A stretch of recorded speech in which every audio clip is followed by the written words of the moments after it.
नहमदुहु व नुसल्ली अला रसूलिहिल करीम अम्मा बाद अऊज़ु बिल्लाहि मिनश शैतानिर रजीम बिस्मिल्लाहिर रहमानिर रहीम रदियल्लाहु अन्हुम व रदू अन्हु ஸதகல்லாஹுல் அஸீம்.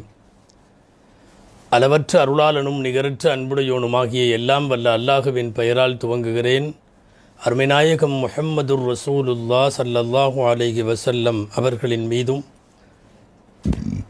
நற்பாக்கியங்கள் நிறைந்த அவர்களுடைய உம்மத்தினர்கள், குறிப்பாக இக்காணொளியில் இணைந்திருக்கிற நம் அனைவர் மீதும் எல்லாம் வல்ல அல்லாஹுவின் நல்லருள் என்றென்றும் நிறைவாக உண்டாவதாக. ஆமீன்.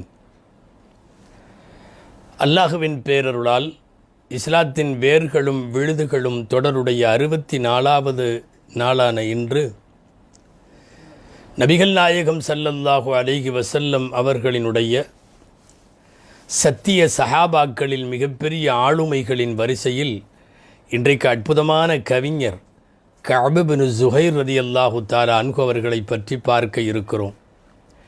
இன்றைக்கு இந்த தலைப்பை தேர்வு செய்ததிலேயும் நமக்கு ஒரு நோக்கம் உண்டு. ரபீஉல் அவ்வல் பிறை 12 உலகமெல்லாம் நபிகள் நாயகம் ஸல்லல்லாஹு அலைஹி வஸல்லம் அவர்களின் பிறந்த தினத்தை ஒட்டி உலகமெல்லாம் பெருமானாரை புகழுகிற போது நபிகள் நாயகத்தை புகழ்ந்து கவிபாடி நபிகள் ஸல்லல்லாஹு அலைஹி வஸல்லம் இடத்திலே பொன்னாடையை பரிசாக பெற்ற ஒரு சஹாபியின் வரலாறு சொல்லுவது இந்த ரபீஉல் அவ்வலில் பொருத்தமாக இருக்கும் என்கிற அடிப்படையில் கஅப் பின் ஸுஹைர் ரலியல்லாஹு தஆலா அன்ஹு அவர்களை பற்றி இன்றைக்கு தேர்வு செய்திருக்கிறோம். நாம் கொடுத்திருக்கிற தலைப்பு புரவலர் போர்த்திய பொன்னாடை கஅப் பின் ஸுஹைர் ரலியல்லாஹு அன்ஹு. உங்களுக்கு தெரியும், புலவர்கள் என்றால் கவி பாடுபவர்கள், அவர்களுக்கு கௌரவப்படுத்துபவர்களுக்கு புரவலர்கள் என்று பெயர். இங்கே கவி பாடியது கஅப் பின் ஸுஹைர் ரலியல்லாஹு அன்ஹு. புரவலராய் அவர்களை கண்ணியப்படுத்தியது அருமை நாயகம் ஸல்லல்லாஹு அலைஹி வஸல்லம். எனவே புரவலர் போர்த்திய பொன்னாடை கஅப் பின் ஸுஹைர் ரலியல்லாஹு தஆலா அன்ஹு என்று இன்றைக்கு தலைப்பெற்றிருக்கிறோம். இதற்கு முன்னால் நபிநேச கவிஞர் ஹஸ்ஸான் இப்னு சாபித் ரலியல்லாஹு அன்ஹுவை பற்றிய தொடர் முடிந்திருக்கிறது. அதற்கு பின்னால் அன்னலின் புகழ் பாடிய அப்துல்லாஹ் இப்னு ரவாஹா ரலியல்லாஹு அன்ஹுவின் தொடரும் முடிந்திருக்கிறது. முக்கிய கவிஞர்கள் 3 பேரில் 3வது கஅப் பின் ஸுஹைர் ரலியல்லாஹு தஆலா அன்ஹு அவர்களை பற்றி நாம் பார்க்க இருக்கிறோம். ஸுஹைர் என்கிற பிரபல கவிஞருக்கும் கபஷா என்கிற கத்ஃபான் கோத்திரத்தினுடைய பெண்மணிக்கும் பிறந்த கஅப் பின் ஸுஹைர் ரலியல்லாஹு தஆலா அன்ஹு அவர்கள் பிறப்பு வழியிலேயே அவர்கள் அற்புத கவிஞர். இதற்கு முந்தைய கவிஞர்களைப் போல் இவர்களும் இஸ்லாத்திலே சேருவதற்கு முன்பு அறியாமை காலத்திலேயும் அற்புதமான கவிஞர், இஸ்லாத்தில் இணைகர நல்வாய்ப்பை பெற்றதற்கு பின்னாலும் அற்புதமான இஸ்லாமிய கவிஞர். கவிஞர் மட்டுமல்ல, இவருடைய குடும்பமே கவிகளின் குடும்பம். தந்தை கவிஞரானால் பிள்ளையும் கவிஞராகுவார் என்கிற அரபுகளினுடைய வழித்தோன்றல் முறை பிரகாரம் இவர்களின் குடும்பத்தில் எல்லாம் கவிஞர்கள். தந்தை ஸுஹைர் அரபகத்தின் முடிசூடா மன்னர் கவியில், இவர்களுடைய சகோதரர் புஜைர் அற்புதமான கவிஞர். நாம் பேசிக்கொண்டிருக்கிற இந்த ஸுஹைர் இவரும் அற்புதமான கவிஞர். இவருடைய மகன் உக்பா ரலியல்லாஹு அன்ஹு அற்புதமான கவிஞர். இவர்களுடைய பேரன் ஜுபைர் அல் அவாம் ரலியல்லாஹு அன்ஹு அற்புத கவிஞர். எனவே தாத்தாவிலே இருந்து பேரன் கொள்ளு பேரன் வரைக்கும் அத்தனை பேரும் அற்புத கவிஞர்கள். இலக்கியம் இழைந்தோடுகிற அற்புதமான வார்த்தை நயத்திற்கு சொந்தக்காரர்கள் இவர்கள் எல்லாம். கவிஞர் ஸுஹைர் பெற்றெடுத்த மக்களில் இன்றைக்கு நாம் பார்த்து கொண்டிருக்கிற கஅப் பின் ஸுஹைர் ரலியல்லாஹு அன்ஹுதான் மூத்த மகன். எல்லா கவிதைகளும் லாமிலே முடியும் வண்ணம் எழுதிய லாமியா என்கிற இவர்களின் அந்த கவித்தொடர் பானத்து சுஆது என்கிற கவிதை ரொம்ப பிரபலமானது, உலக பிரபலமானது. பல்வேறு பல்கலைக்கழகங்களினுடைய அலமாரிகளில் இன்றைக்கும் ஆய்வுகளுக்கு அடுக்கி வைக்கப்பட்டிருக்கிற கவிதை நூல்களில் பானத் சுஆது முக்கியமான நூல். பானத் சுஆதினுடைய ஆசிரியர்தான் நாம் இப்போது பார்த்து கொண்டிருக்கிற சஹாபி கஅப் பின் ஸுஹைர் ரலியல்லாஹு அன்ஹு. உலகத்தில் பல நூற்றுக்கணக்கான பேர் இந்த கவிதையை விரிவுரை செய்வதிலே இறங்கி இருக்கிறார்கள் என்றால் இந்த மூலக்கவிதையை பார்த்து கொள்ளுங்கள். அந்த காலத்திலிருந்தே இத்தாலிய மொழியிலே மொழிபெயர்க்கப்பட்டு, பிரான்ஸ் மொழியிலே மொழிபெயர்க்கப்பட்டு, உலகத்தின் பல்வேறு மொழிகளில் ஏன் தமிழ் வரைக்கும் மொழிபெயர்க்கப்பட்டு முடிந்திருக்கிறது பானத் சுஆத், அற்புதமான அந்த கவி கோவை. இவர்கள் பிறந்த ஆண்டு தெரியாது என்றே எழுதுகிறார்கள் வரலாற்று ஆசிரியர்கள். நாம் இவர்களின் வாழ்க்கைக்குள்ளே போகலாம். சிறுவயதிலிருந்தே கவிஞர். பிஞ்சாகி துளிர்விட துவங்கியிருந்த நேரத்திலேயே இவர் கவிதை எழுத துவங்கிய போது தந்தை தடுத்தார். தந்தை ஜுகைர் தடுத்தார். காரணம் என்ன தெரியுமா? கவிதை எழுதினால் அது எல்லோரையும் கவரும் வண்ணம் அற்புத கருத்துக்களை உள்ளடக்கி இருக்க வேண்டும். கவிதை என்பது வெறும் வார்த்தை நயம் மட்டுமல்ல. கவிதை என்பது 4 வரி எழுதிவிட்டு மடித்து மடித்து போட்டு எழுதப்படுவதல்ல. கவிதை என்பது கருத்தாழம் மிக்கதாய் இருக்க வேண்டும். தத்துவங்களை வெளிக்கொணர வேண்டும். ஒருவனின் உள்ள கிடக்கையில் இருப்பதை அப்படியே எடுத்து அடுத்த உள்ளங்களுக்கு சென்று போய் சேர்க்க வேண்டும். நபிகள் நாயகம் சொன்னது போல் கவிதையிலே ஞானம் உண்டு என்று சொன்னார்கள் ஸல்லல்லாஹு அலைஹி வஸல்லம். அப்படி இருக்க வேண்டும். சின்னஞ்சிறு வயதிலேயே கவிதை எழுத துவங்கிய கஅபவர்களை ரலியல்லாஹு அன்ஹுவர்களை ஜுகைர் தந்தை கண்டித்தார். நன்றாக எழுதும் வரை கண்டித்தார். அதுவரை எழுதக்கூடாது என்று சொன்னார். தந்தை சொல் கேட்காமல் மீண்டும் மீண்டும் எழுதியவரை சிறையில் அடித்தார். தாறுமாறாக எழுதிய கவிதைகளுக்காக கடுமையாக அடித்தார். பாலைவனத்திலே ஒரு தனி அறையிலே வைத்து தந்தை பூட்டி வைத்தார். என்ன சொல்லியும் அவர் கேட்கும் நிலையிலே இல்லை. கடைசியாக உனக்கு கவிதை வந்து விட்டதா என்று பல நாட்கள் சிறைக்கு பின்னால், சோதனைகளுக்கு பின்னால் ஒரு பரீட்சை வைக்கிறேன் என்று சொல்லிவிட்டு தந்தை மகனை கூப்பிட்டு முன்னாலே நிறுத்தி கொண்டு சில கவிதை வரிகளை படித்துவிட்டு என்ன கேட்டார் தெரியுமா? இந்த தோரணையிலேயே இதன் ஆரம்பத்தை சொல், இதன் முடிவை சொல். ஆரம்பத்தை சொல், முடிவை சொல். சொந்தமாய் இயற்றி பாட வேண்டும். அவர் பாடிய வரி போல இருக்க வேண்டும். அதுபோலவே முந்திய வரியும் அமைய வேண்டும், பிந்திய வரியும் அமைய வேண்டும்.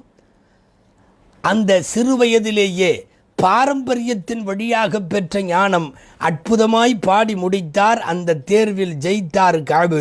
அப்போதுதான் ஜுகைர் அறிவிப்பு செய்தார், இவன் என்னுடைய இரத்த சொந்த வாரிசு மட்டுமல்ல, என் கவிக்கும் வாரிசு என்று அறிவிப்பு செய்தார். கஅப் ரலியல்லாஹு தஆலா அன்ஹு அந்த அறியாமை காலத்திலேயே கவிஞராகிவிட்டார்கள். சின்னஞ்சிறிய வயது, ஆனால் வாயிலிருந்து கொப்பளிக்கிற கருத்து கருவூலங்கள் கவிதைகளாய் வெளியே வருகிற போது அரபு கவிஞர்கள் மிரண்டு போனார்கள்.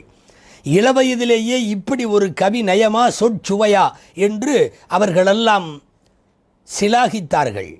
அப்படிப்பட்ட தேர்ந்த கவிஞர் கஅப் பின் ஜுகைர் ரலியல்லாஹு தஆலா அன்ஹுவர்கள். வாருங்கள், அவர் இஸ்லாத்தில் சேர்ந்த வரலாறை பார்க்கலாம். நிறைய கவிஞர்களைப் போலவே அறியாமை காலத்தில் அருமைநாயகத்தை திட்டிப்பாடிய கவிஞர்களில் இவர் ஒருவர். மோசமாக சித்தரித்தார். அன்னலாரின் உருவம் வரைக்கும் சித்தரித்தார். இல்லை, அன்னலாரின் குடும்ப பெண்கள் வரைக்கும் வசைபாடி கவிதையிலே சித்தரித்தார். வேறு வழியே இல்லை. ஒரு கட்டத்திற்கு மேல் இவரினுடைய கவிதையின் வழியான கோரத்தாண்டவம் உச்சத்தை எட்டிய போது நபிகள் நாயகம் மரண தண்டனை விதிக்கப்பட்டவர்களில் இவர்களின் பெயரையும் சேர்த்து விட்டார்கள். கண்டவுடன் கொல்லப்படலாம் என்கிற நிலையில் தலைமறைவு வாழ்க்கை கஅப் பின் ஜுகைர் ரலியல்லாஹு தஆலா அன்ஹுவர்கள் வாழ்ந்து கொண்டிருந்தார்கள். சில தினங்களுக்கு முன்னால் அவர்களுடைய தம்பி புஜைர் இஸ்லாத்திலே சேர்ந்து விட்டார். அவர் சேர்ந்ததை திட்டி கவி படித்தார். தம்பி இஸ்லாத்திலே சேர்ந்ததை பாரம்பரிய மதத்தை விட்டு இவன் வெளியே போய்விட்டான் என்று சொல்லி இகழ்ந்து பாடிய கவிதை காஃபிர்களுக்கு குதூகலமாக இருந்தது. இப்படியெல்லாம் பாடிக்கொண்டிருந்த, நபிகள் நாயகத்தை திட்டிக் கொண்டிருந்த, அவர்களின் குடும்பத்தை விமர்சன வார்த்தைகளால் வறுத்தெடுத்த கஅப் பின் ஜுகைர் ரலியல்லாஹு தஆலா அன்ஹுவின் நிலை என்ன ஆனது தெரியுமா? நாயகம் ஸல்லல்லாஹு அலைஹி வஸல்லம் தாயிஃப் போருக்கு பின்னாலே அவர்கள் திரும்பி வந்தபோது நிறைய பேரின் மரண தண்டனை அறிவிக்கப்பட்டதில் இவரும் மரண தண்டனைக்குரியவராக இருக்கிறார். 1000 இருந்தாலும் தம்பிக்கு பொறுக்காதல்லவா, தம்பி புஜைர் ஒரு கடிதம் எழுதினார். யாருக்கு? கஅபுக்கு கடிதம் எழுதுகிறார். அன்புள்ள தம்பி, அந்த கவிதையும் அந்த கடிதமும் கவிதையாகத்தான் போகிறது. குடும்பமே கவிஞர்கள் அல்லவா, அவர்கள் சாதாரண உரைநடையில் எதையும் எழுதுவதில்லை. எனவே தம்பிக்கு, அண்ணனுக்கு தம்பியின் கடிதம் கவிதையாய் போகிறது. அந்த கவிதை வரிகளின் சுருக்கம் இதுதான். நபிகள் நாயகம் ஸல்லல்லாஹு அலைஹி வஸல்லம் மார்க்கத்தை குறைபாடி பேசிய, எழுதிய, பாடிய கவிஞர்களுக்கெல்லாம் மரண தண்டனை விதித்து விட்டார்கள். அப்படிப்பட்ட குற்றவாளிகளை தேடிக்கொண்டிருக்கிறார்கள். உன்னை போன்றே இஸ்லாத்தை தாக்கி படித்த இப்னுல் பாரி, ஹுபைரா போன்றவர்களெல்லாம் தப்பி வேறு இடங்களுக்கு ஓடிவிட்டார்கள். அவர்கள் யாரும் மக்காவிலும் இல்லை, மதினாவிலும் இல்லை. எனவே நீ என் அண்ணன் என்கிற அடிப்படையில் உன் மீது இறக்கப்பட்டு சொல்லுகிறேன், தௌபா செய்து ரசூலுல்லாட்ட வந்துரு. நபிகள் நாயகம் ஸல்லல்லாஹு அலைஹி வஸல்லம் தௌபா செய்து யார் வந்தாலும் அவர்களை கொல்ல மாட்டார்கள். எனவே நீ வந்துவிடு என்று சொல்லி கடிதம் எழுதுகிறார்கள். கடிதத்தை படித்த மாத்திரம், அந்த கவிதையை வாசித்த மாத்திரம், மரண தண்டனை அறிவிக்கப்பட்டிருக்கிற தேடப்படும் குற்றவாளிகளின் பட்டியலில் தன் பெயர் இருக்கிறது என்று தெரிந்து கொண்ட கஅபு கடுமையாக பயம் சூழ்ந்தது. காரணம், இஸ்லாம் ஏறத்தாழ நன்றாக பரவத் தொடங்கி இஸ்லாம் தன் ஆளுகைக்குள்ளே அரபகத்தை அடக்கி கொண்டு வருகிற நேரம் அது. கடுமையாக பயந்தார். என்ன செய்வதென்று தெரியவில்லை. உலகம் அவருக்கு இருட்டாகிவிட்டது. உலகம் விசாலமாக இருந்தும் கூட அவருக்கு நெருக்கடியாகிவிட்டது.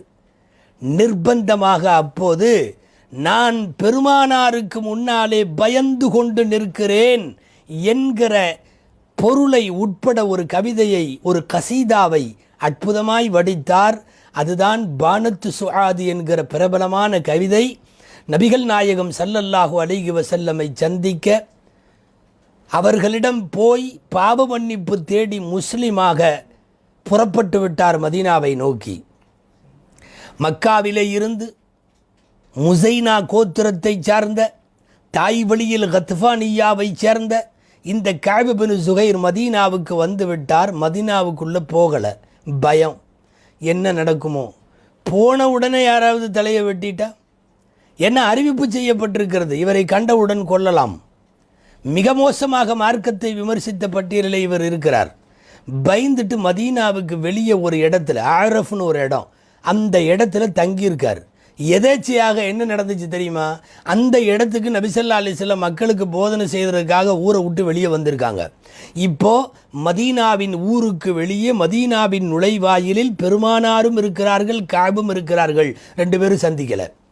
அந்த குக்கிராமத்தில் போய் சந்திக்க பயமாக இருக்கிறது. விடிய விடிய இருந்தார், சந்திக்கலை. மறுநாள் நாயகம் மதீனாவிற்கு திரும்பியதற்கு பிறகு இவர் வந்தார். நேராக போய் தனக்கு ஏற்கனவே பரிச்சயமான ஒரு ஜுஹைனா கோத்திரத்தை சார்ந்த ஒரு நபருடைய வீட்டில் போய் தங்கினார். அந்த வீட்டில் போய் தங்கி அவர்கிட்ட விஷயத்தை சொன்னார். நான் இஸ்லாத்திலே சேர ஆசைப்படுகிறேன். என்னுடைய தவறுகளுக்கெல்லாம் நான் தௌபா செய்ய ஆசைப்படுகிறேன். என் வாழ்க்கையின் பிராயசித்தம் பெருமானாருடைய கைகளை பிடித்து நான் தேட வேண்டும். என்னுடைய இன்றைய நிலை குறித்து நான் அச்சத்தோடும் பெருமானார் மீதான ஆதரவோடும் ஒரு கவிதை எழுதியிருக்கிறேன். கவிதையின் கடைசி வரை லாம் என்கிற வார்த்தையிலே முடியும். கவிஞர்கள் லாமியா என்று இதை சொல்லுவார்கள்.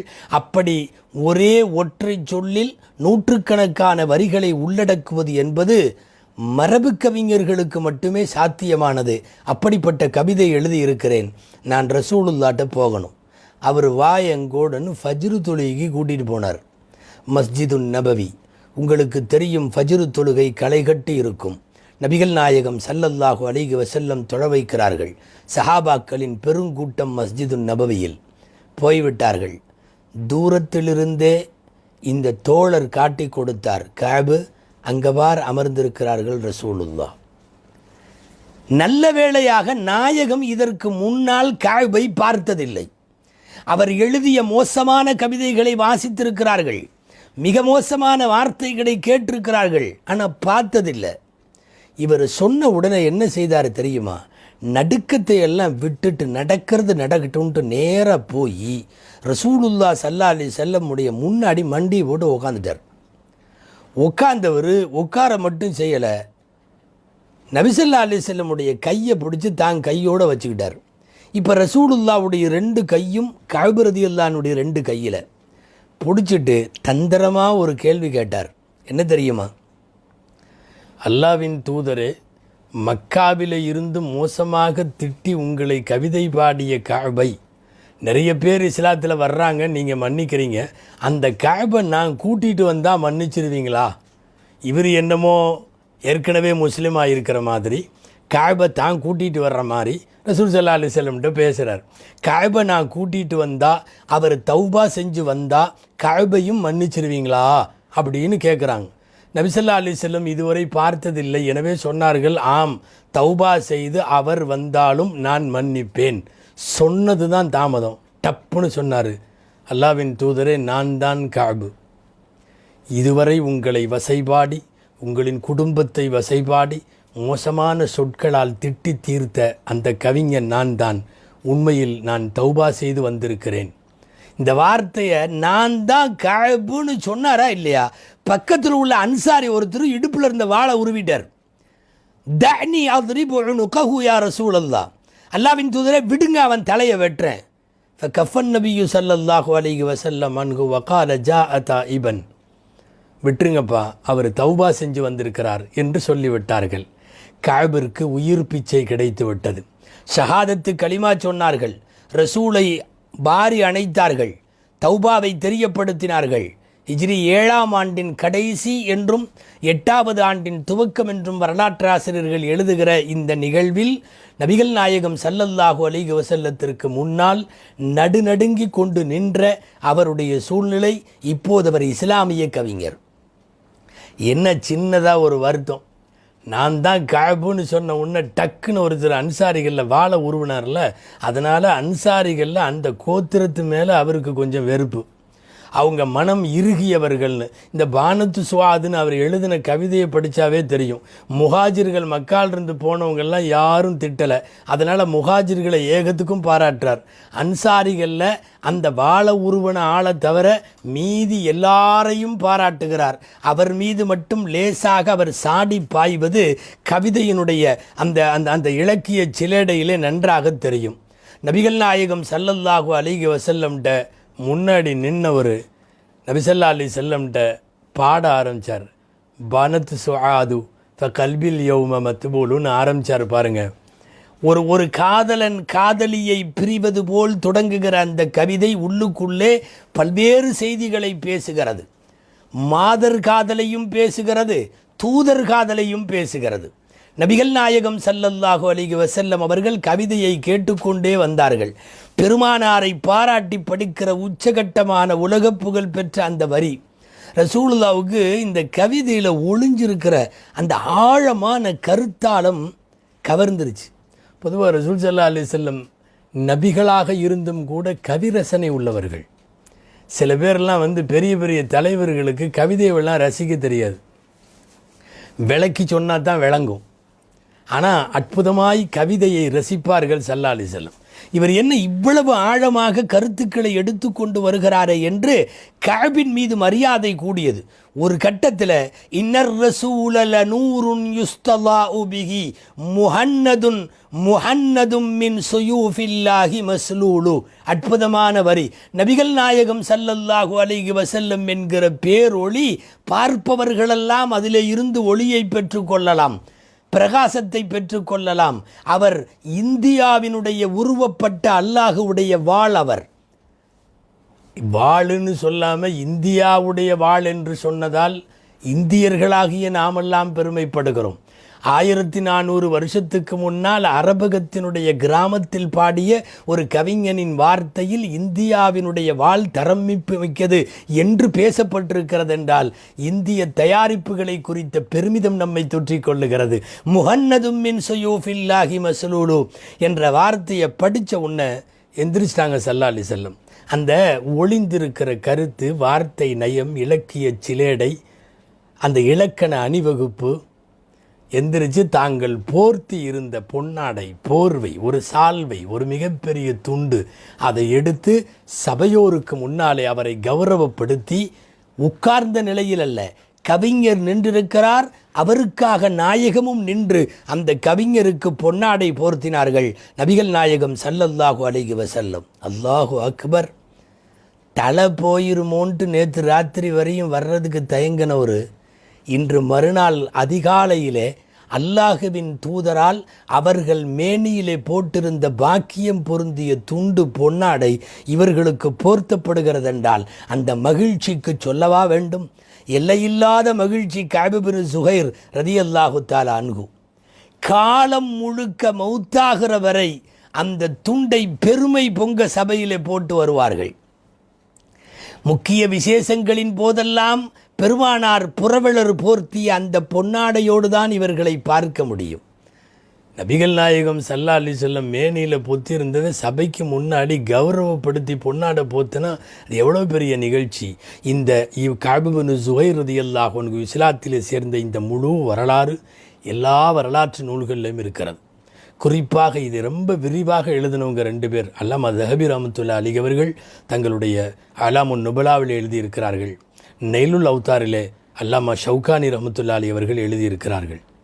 இதே கருத்து வேறு வேறு நூல்களில், குறிப்பாக தலாயிலுன் நுபுவா இமாம் பைஹகியுடைய கிதாபுகளில் எல்லாம் வந்திருந்தாலும் கூட ஷவுகானி இமாம் அவர்கள் நைலுல் அவுத்தாரிலே மிக தெளிவாக விரிவாக இந்த வரலாற்றை பதிவு செய்திருக்கிறார்கள்.